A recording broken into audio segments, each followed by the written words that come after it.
కాలేజీలో ఉన్న మండి గౌలీపురం మేకల మండి గత 20 సంవత్సరాల నుండి కూడా ఇది బంద్ ఉన్నది.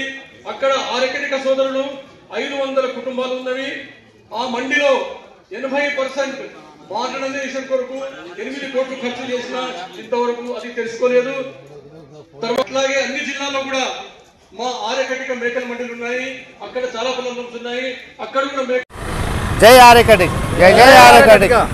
ఈరోజు మా గౌరవనీయులైన తెలంగాణ రాష్ట్ర ముఖ్యమంత్రి శ్రీ రేవంత్ రెడ్డి గారి యొక్క పిలుపు మేరకు వాళ్ళు ఇచ్చిన సమయాన్ని మేము సద్వినియోగం చేసుకోవడానికి మా ఆర్యకటిక సంఘం జైరాబాద్ తాలూకు నుండి సుమారు 50 మంది ఈ యొక్క ఆర్యకటిక సమావేశానికి మేము హైదరాబాద్ ఈరోజు వెళ్తున్నాం. ఈ సభ రవీంద్రబాద్లో జరుగుతున్నది. మా యొక్క రాష్ట్ర శాఖ పిలుపు మేరకు మేమందరం కూడా వెళ్తున్నాం.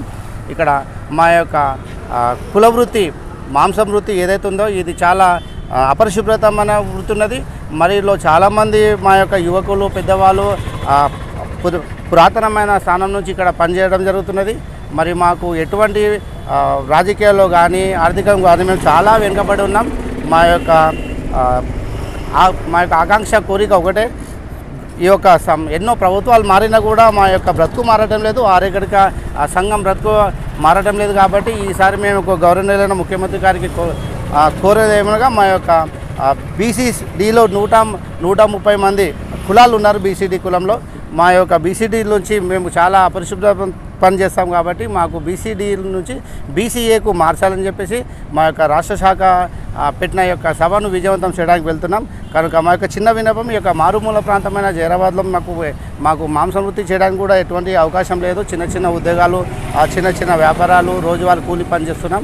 కనుక మా సభాముఖంగా మేము గౌరవనీయులైన ముఖ్యమంత్రి గారికి, ఎందుకంటే వీళ్ళు ప్రజానాయకుడు, ప్రజల మనిషి, ప్రజల యొక్క బాధను కష్టసుఖాలు తెలిసిన వ్యక్తి కాబట్టి ఈ యొక్క సమావేశంలో మేము ఒకటే కోరుతున్నాం, దయచేసి ముఖ్యమంత్రి వారు మా యొక్క కష్టాన్ని చూసి, మా యొక్క బాధను చూసి మాకు బీసీడీలోంచి బీసీఏలో మా యొక్క కులాన్ని చేర్చి మమ్మల్ని కూడా సమాజంలో ఒక ఉన్నత స్థాయిలో ఉండేటట్టు మీరు చేస్తారని చెప్పేసి ఆశిస్తున్నాం.